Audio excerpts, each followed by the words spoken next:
Di KV Gerik, disiplin bukan sekadar peraturan. Ia adalah budaya. Inilah 15 rukun yang membentuk diri kami. Solat berjemaah mengajar kami tentang disiplin, kesatuan dan bangunan yang berhubungan dengan Al-Sa.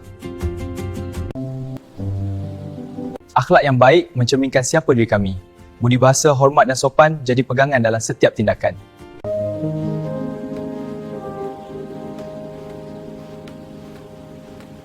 Peraturan bukan untuk menyusahkan. Ia mendidik kami supaya bertanggungjawab dan berdisiplin.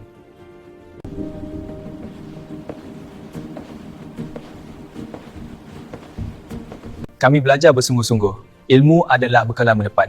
Kami mahu cemerlang, bukan sebagai lulus.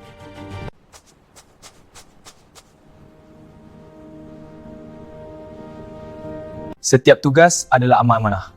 Kami laksanakan dengan jujur dan penuh tanggungjawab.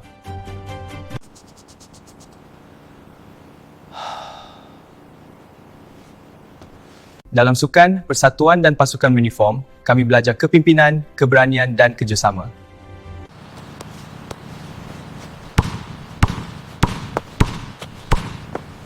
Masa adalah nilai kehidupan. Menepati masa melatih kami menjadi individu yang dipercayai.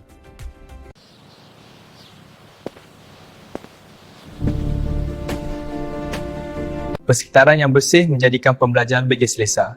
Kelas yang kemas, minda pun fokus.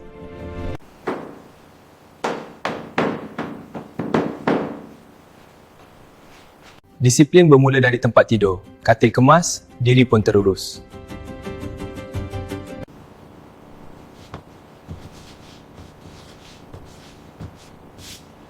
Perkara kecil mencerminkan sikap besar.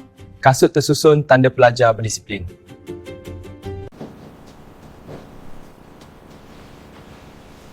Kebersihan adalah tanggungjawab bersama. Kami jaga alam sekitar untuk generasi seterusnya.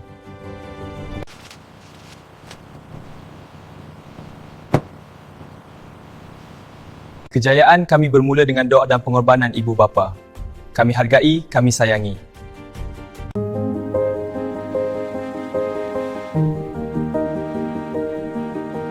Guru adalah pembimbing dan pendidik. Hormat guru, berkat ilmu.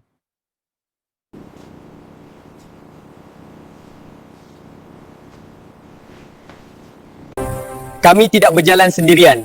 Sahabat saling menyokong, saling membantu. This is really interesting, isn't it? Yeah, I agree. Let's keep going. Keilmu dan akhlak kami kongsikan bersama masyarakat. Kerana pelajar KV bukan sekadar belajar, tetapi berbakti.